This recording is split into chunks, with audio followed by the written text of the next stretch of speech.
ও ঈদগুলো festival টাইমগুলোতে ও movie দিচ্ছে, ওর মতো করছে। তো আপনি একটা আপনার মতো করে করেন না, আপনাকে ঈদের সময় ছেড়ে দেওয়া হলো, দেখে আপনি সিনেমা হলে কয়জন দর্শক নিতে পারেন? আমি বললাম আপনার সিনেমা দেখতে 5 জন দর্শকও হলে যাবে না।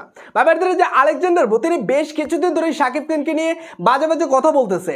দেখেন এখানে তিনি শাকিব খানের ঈদে যে শাকিব খান সিনেমা রিলিজ করে সেটা নিয়ে তিনি একটা খোঁচা মেরে দিলেন এবং তিনি শাকিব খানকে সুপারস্টার মানে না, শাকিব খানকে তিনি সুপারস্টার মানতেই চাচ্ছে না। এই আলেকজান্ডার মনে হয় ভুলে গেছে যে শাকিব খান বছরে 18টা পর্যন্ত সিনেমা রিলিজ করছে, সেখানে তিনি কিভাবে বলে যে শাকিব খানকে তিনি সুপারস্টার মানে না, কারণ শাকিব খান বছরে 4 থেকে 5টা সিনেমা রিলিজ করে না, কারণ তিনি বোম্বে সালমান খান শাহরুখ খান তাদের সাথে তুলনা দেয় যে তারা বছরে 4-5টা সিনেমা রিলিজ করে, তাদেরকে বলা যায় সুপারস্টার। তো যারা বছরে একটা সিনেমা করে তাদেরকে সুপারস্টার বলা যায় না, কারণ শাকিব খান এই সময় 1 থেকে 2টা সিনেমা করে বছরে।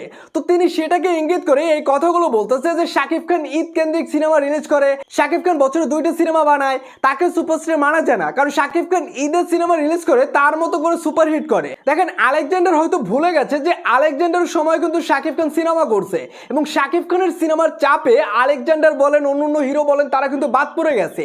শাকিব খান সুপারস্টার হয়ে গেল, তারা সিনেমা ইন্ডাস্ট্রি থেকে দূরে সরে গেল।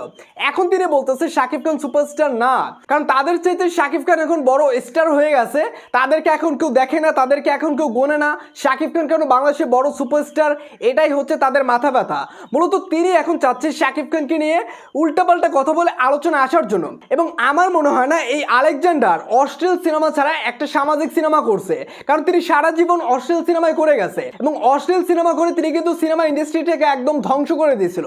তো ভাইবারদের যে আলেকজান্ডার তিনি যে শাকিব খানের ঈদ কেন্দ্রিক সিনেমা নিয়ে একটা খোঁচা মেরে দিলেন, এই বিষয়ে আপনাদের কি মন্তব্য হচ্ছে, তাকে নিয়ে আসলে আপনারা কি বলবেন?